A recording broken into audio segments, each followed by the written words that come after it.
folks, and welcome back to another episode of your Brains Coach podcast. My name is Angela Shurina. I'm your host, I'm your Brains Coach, and it is my job here to bring to you all the best brain body tools so you could make better decisions and you could feel, look, and do your absolute best. Yesterday, it was fun evening. It was full moon night. And here in Cape Town, it seems to be a tradition. A lot of people go swim in the cold ocean. And there are these specific areas of the ocean that are called tidal pools. It's kind of like an elevated area, surrounded usually by rocks, of the ocean, where when tide comes, it brings the water, and then, the tidal water goes away, but the water stays, and it creates this natural pool. So people in Cape Town love to go and swim there, or just do the natural cold plunging, and it's really, really cool. And I used to do it in the morning, but then there is another group that I joined, and they have full moon swim tradition. Not much of a swim, but again, we just get into the water and stay there. The reason why I'm telling you about that is on the way there, a new friend of mine in Cape Town took me there, gave me a ride, and we started talking about emotions. He was telling me a story about a friend and how so many people get emotional. Like, we all have this tendency, certain things make us more emotional than others, and those same things can seem like silly things for other people. And I told him that I got to be much less emotional when I learned about neuroscience and how the brain works. And specifically, a huge impact on me was this book called How Emotions Are Made, wrote by neuroscientists. And so when I read this book, and I remembered thinking, well, that is such a revelation that our emotions are just a summary of our brain's analysis of what's happening inside of our body, in our world. Then our brain thinks about our past experience and what we're about to do in the future, or what we need to do to ensure our survival, and so we thrive, so we don't die, and so we flourish and prosper. The brain gives us emotion as a summary of, okay, this all happened, and now I want you to do this. And it's kind of like, do more of this, do less of that. Like, if you feel stressed or sad, you're usually going to do less of things. You're going to preserve energy and, again, stay inside, stay safe. If you feel energized and happy and joyful and motivated, that's when you start getting out there and meeting more people and getting things done and seizing new opportunities. And that's usually your brain way of saying, well, everything seems to be good, or we need to go get out there and get more resources or interact with people, like, this is our need. So emotions are those summaries, but emotions are also stories that our brain told itself, or that we tell ourselves about what certain things mean. And a certain challenge with business or in life, we can choose to tell ourselves different stories. And based on that, we can experience different emotions. So a challenge can be perceived as an opportunity to grow, to improve, to work things out that didn't work before. And you can feel enthusiastic about that. Like, if you have a business challenge and you can't figure it out, you can actually, instead of feeling negative, feeling enthusiastic, because once you figure that out, there are so many more other opportunities. It's an opportunity to have a lot more, of money, of business, of new opportunities in life. But then there is a part of you, or somebody can look at a challenge always as something negative. It's like, why do I always have these problems? Can't life just have no problems, at least for a while? And instead of looking at that as an opportunity to grow, they look at it as a problem to be avoided. And the mood they're going to be in, and the response and the action they're going to take are going to be completely different. So emotions are very subjective. I just wanted to share with you so you could understand that even the stress you experience, folks. I was just reading yesterday another book about brain written by neuroscientists, and the book's name is Brain's Rules for Work. And there he was telling about that stress is nothing more than the perception of a person of loss of control.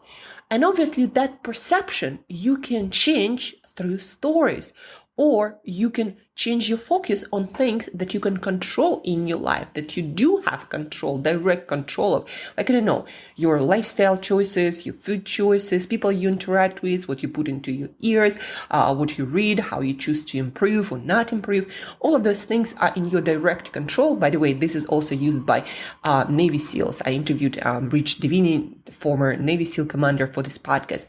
And he says that when people feel fearful, it's a combination of anxiety and loss of control.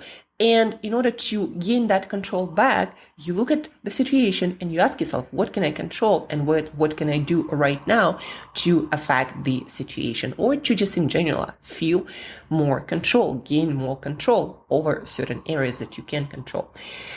Today we're talking about stress and stressed brain. And I guess I was telling you this story because I wanted you to understand that a lot of stress you experience, it's not an objective experience. It's exactly the subjective experience. It's the stories that you tell yourself and where you choose to focus on. Even Tony Robbins, always says things about, where your focus goes, your energy flows. And where your focus goes, that's kind of how your life turns out to be. Where your focus goes, that's how you're gonna feel.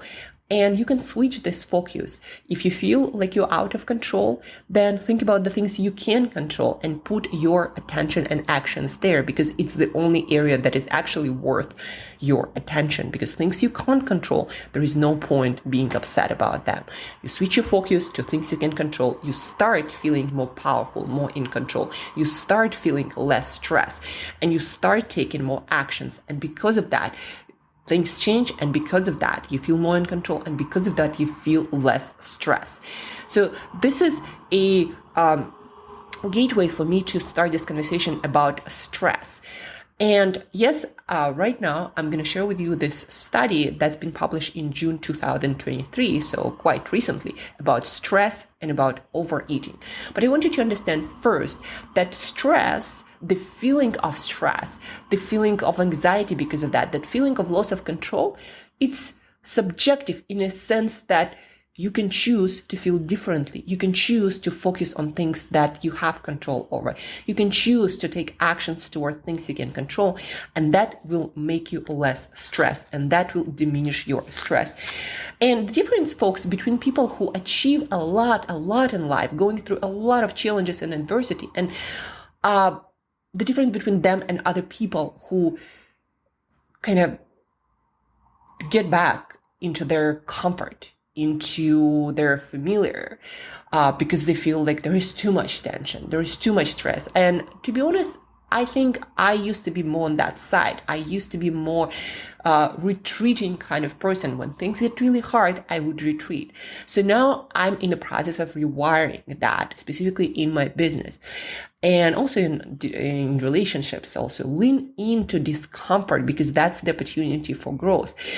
And the difference between people who succeed and go through a lot of challenges and keep succeeding and keep going after that is because they either naturally or a learned skill, they learned how to put their focus where they can control things. And that allows them to feel less stressed, to be in more control, to change more things, and keep taking actions when the rest of the world wonders, like, there's so many problems, so much tension. You look at Elon Musk, so many problems and stuff, but he just keeps going because he focuses on things that he can control.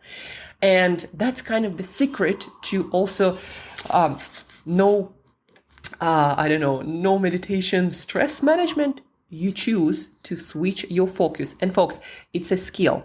It's usually not naturally occurring for most people. That's why most people don't shoot for the stars, because stars come with a lot of challenges, stressors, uncertainties, right?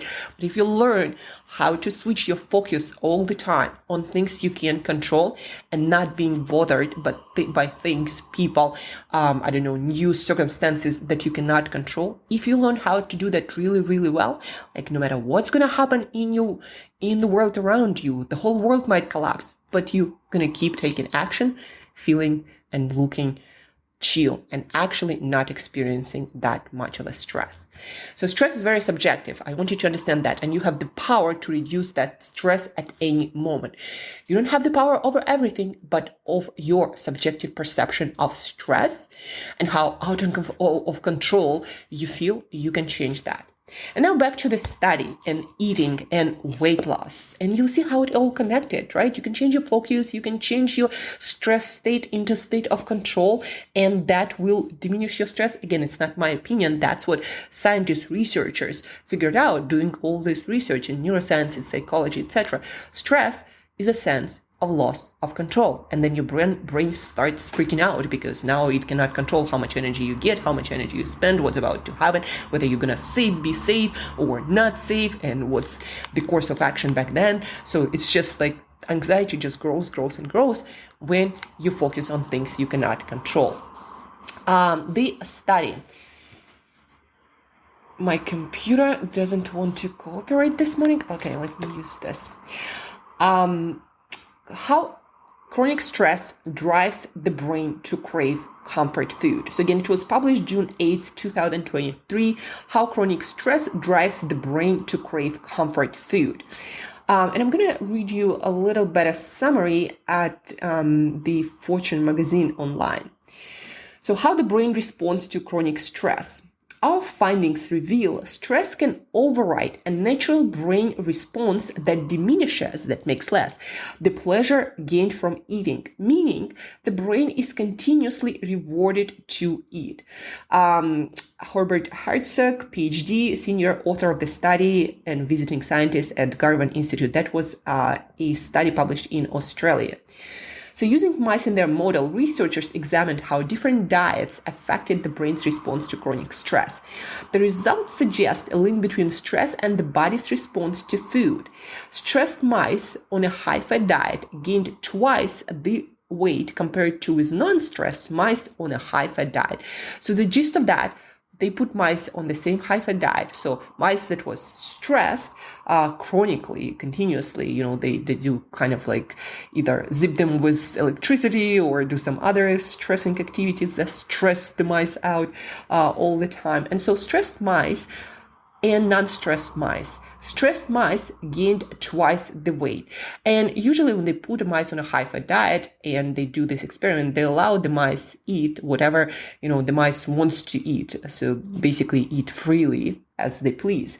But like non-stressed mice stops eating before that overeating becomes a problem. Stressed mice does not stop even if it starts gaining weight. So we discovered that an area known as a lateral habendula, which is normally involved in switching off the brain's reward response, was active in mice on a short-term high-fat diet to protect the animal from overeating.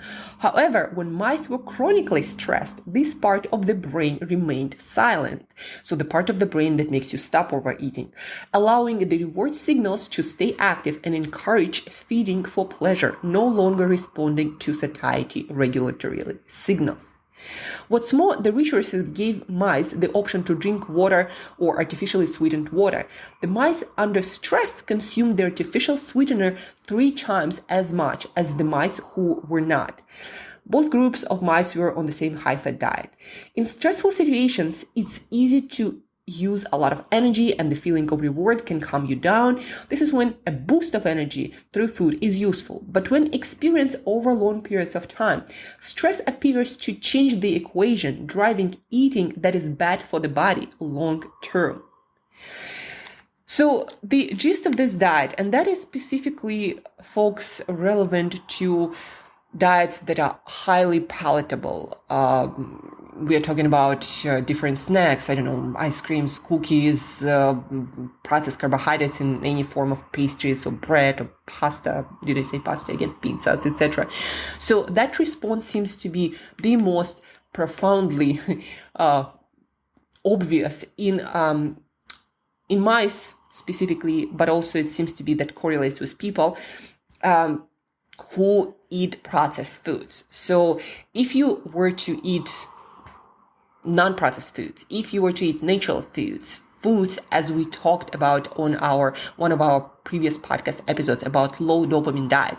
If you were to eat natural foods, fruit, vegetables, proteins, nuts and seeds, beans, all the stuff that comes from nature that is not processed, that response of overeating seems to be much, much, much less. But, that's actually understandable because highly processed food drives also dopamine spike that makes us want to eat more and more and more, making food almost like a drug.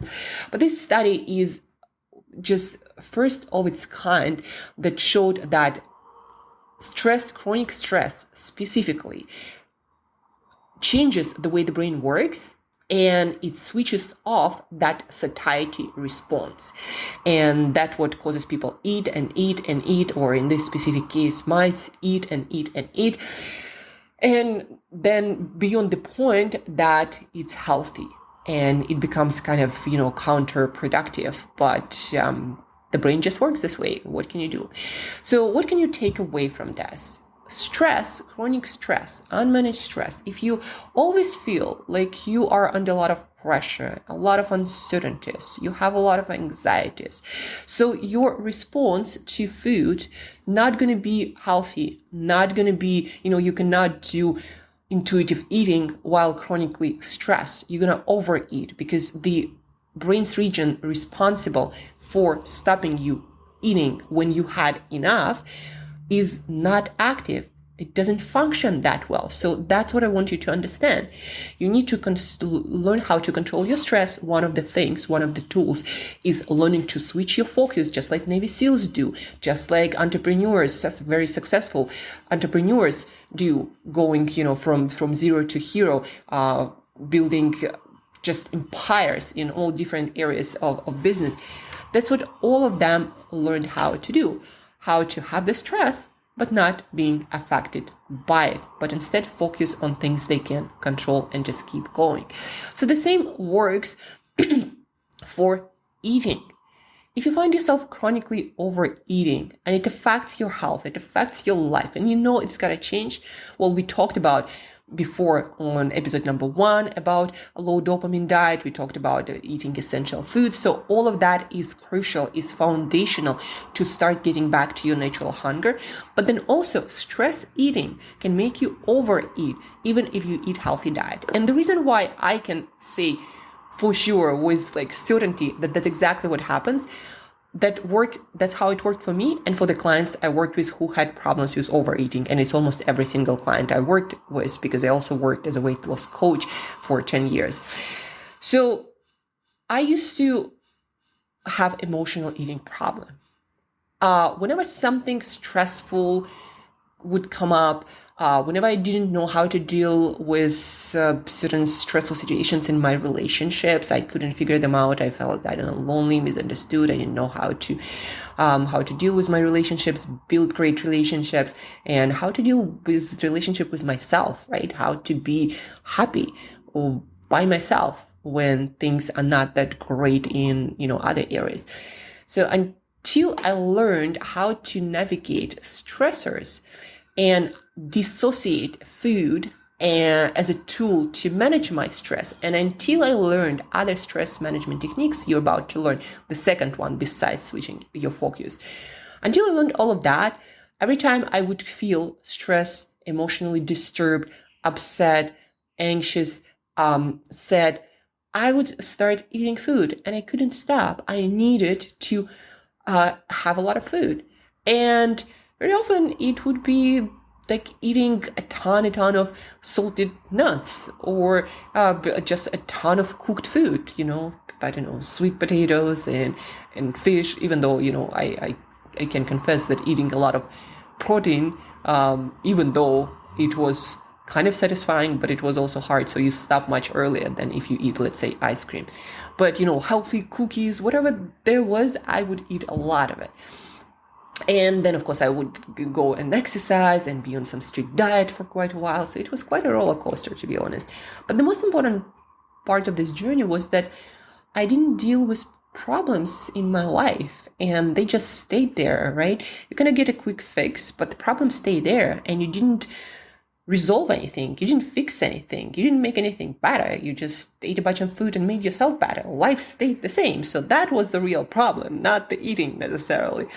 That I kind of still managed. I still, most of the days ate healthy and exercised and was very active, etc. So that was the problem.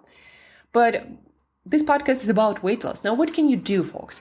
Well, first, again, let me get back to the idea of stress being subjective. And there are people who experience a lot of stress and still doing fine.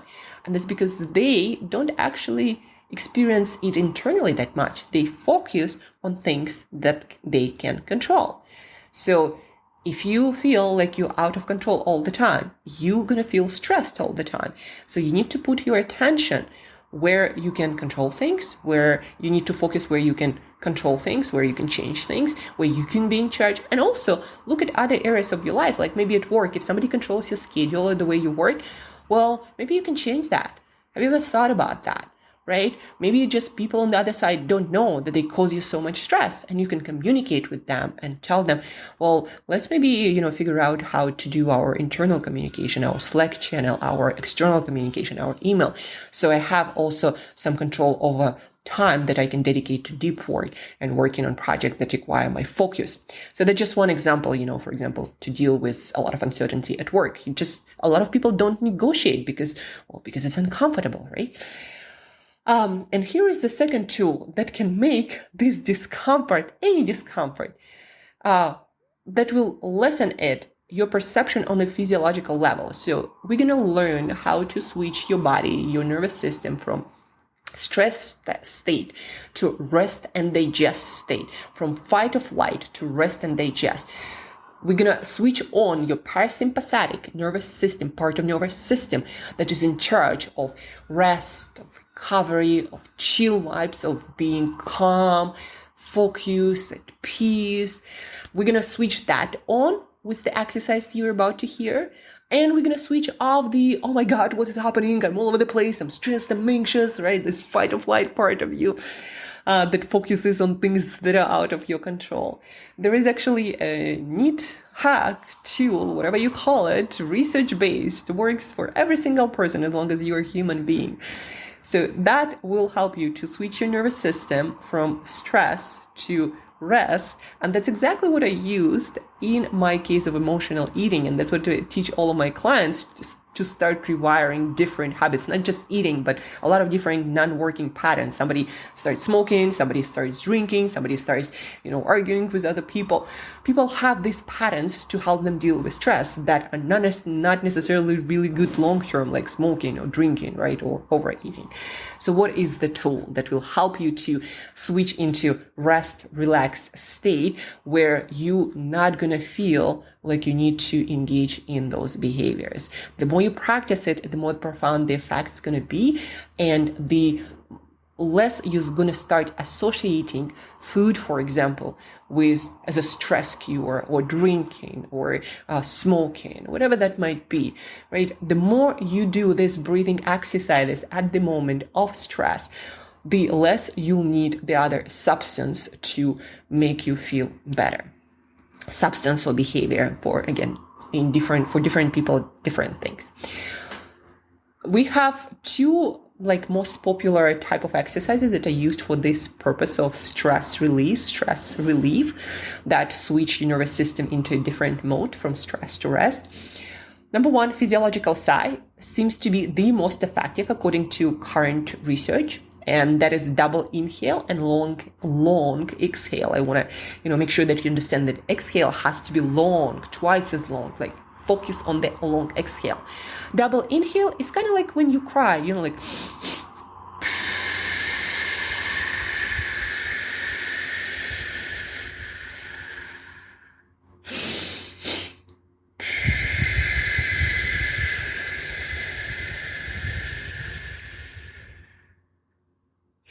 So do 3 to 6, better 6, especially if you're feeling really stressed and anxious, under pressure. So 3 to 6 breath cycle and you'll immediately feel better. And when it comes to emotional eating, when it comes to stress eating, what works even better than, go for a walk, distract yourself. Distraction works really well for your brain to release stress. Do something that you like, maybe play music, listen to the music, do a little dance, do a little 5-minute yoga routine. But yeah, walking outside does miracles, especially if it's with a little bit of nature. It doesn't have to be forest, etc. But if there are, some trees, maybe you have the ocean side, like I have now here in Cape Town. First, the breath work, and then distract yourself. Do something else. Again, walking outside, changing your environment. That is another very effective stress management tools, because when you change your environment, your brain's responses and state changes immediately. Again, nature works especially well, especially green color. Or do a little dance if you don't want to go out, do 5 minutes of yoga. So this is breathing exercise number 1. Number 2, box breathing. That seems to be balance out your neurotransmitters, your nervous system in general, and it also used in Navy SEALs to kind of bring people in that balanced, focused, composed, calm state from what might be anxiety or stress. And it works really easily. You count to 4, and you breathe in for the count of 4. You hold your breath for the count of 4. You breathe out for the count of 4. You hold your breath for the count of 4, drawing kind of a box in your mind. 4, breathe in, 4, hold, 4, breathe out, 4, hold. And again, do 3 to 6 cycles. There are even YouTube videos where you can just put the exercise on, and the exercise will guide you through the breath work. Do it 3-6 times, and you'll notice how not stressed you'll feel. It works like magic, folks. And you will start rewiring those responses. So after a while, you're going to start breathing instead of wanting to eat, and combine that with the exercise where you switch your focus from things you cannot control to switching focus that you can control. Sometimes I start just cleaning my place. Like, let me just put things in order. My desk, my clothing, maybe, something in my fridge, maybe, just clean things up, because that will put you in a driver's seat, and usually cleaning is always available, right? So you can always clean something up. So do that, install or reestablish the sense of control. Maybe exercise, that's also you can control. Maybe go do some work if that's not, additional stress. Do something that you can control. Switch your focus on things that you can improve, that you can control, that you can influence, and that will put you back into the driver's seat, diminishing the sense of stress, increasing the sense of control. As the researchers tell us, stress is nothing more but your perception of lack of control, and you can change that perception. And to help you out, to also switch your nervous system into a calmer state, to make the job of switching focus easier, do the breath work. 3-6 cycles of physiological size or box breathing. And that's about it, folks. I know it's been a long episode, but I hope that it was very useful, and it gave you a different perspective on your relationship with food, and what might be one of the major reasons why you have unhealthy relationships with food: your lack of ability to manage stress, to regulate stress. That also might be the reason why you can't embrace more opportunities in life. Every single opportunity comes with a challenge, and maybe challenge makes you feel too much stress, and that's why you kind of back off, you retreat, and you never pursue those opportunities that will take you to the next level. Today, it was about taking it to the next level, and about dealing with difficult relationships with food that can often lead to overeating, because your brain is just not working right when under stress. And that can cause, problems with weight, with health, with self-esteem, with confidence, and can bleed into, and will bleed into, all the areas of your life, from relationships to your business and career, how you appear to other people, etc. You're the same person in every single interaction and relationship in your life, folks. So how you feel on a regular basis, that's how your life gonna be on a regular basis. So change that, and stress management is one of those tools that when you master it, you change the relationship with everything in your reality, and that will transform your life and your weight as well.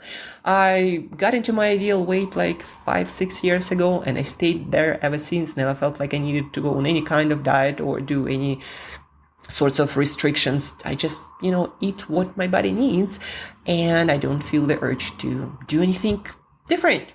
And that's where you can be if you allow your brain to do its job, if you help your brain to work right by managing your stress as one of the tools.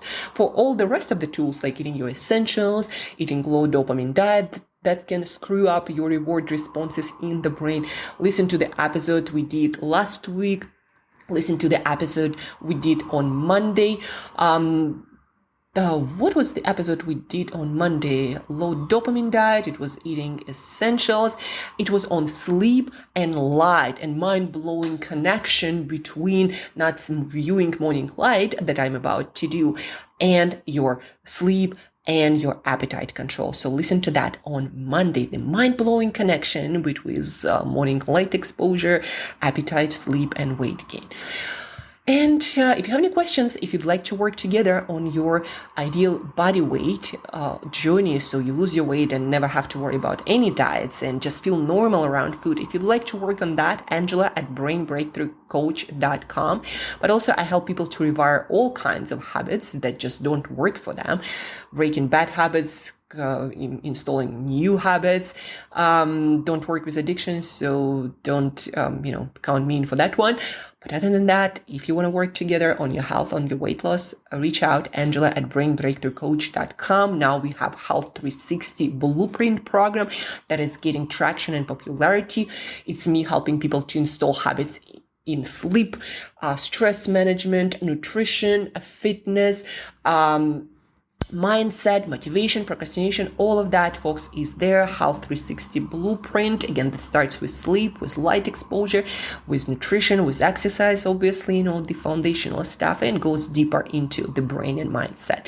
So reach out, Angela at brainbreakthroughcoach.com. But the most important thing, folks, that's going to make my world, please share this episode with as many people as possible. I'm here to help as many people as possible with what I'm learned, with what I went through, with what science has to offer. I want to help a lot more people to suffer less and get to their goals much faster. So please help me share this podcast, tell your friends about it, screenshot it, tag me, do whatever you can to bring more people in. Thank you in advance for that, folks. Reach out, share. If you need some help, again, reach out. And till next time, have an awesome day. Work on things. But manage your stress so you can get out there, make awesome things happen, and create a better world for all of us. Talk to you soon. Stay tuned. Stay present.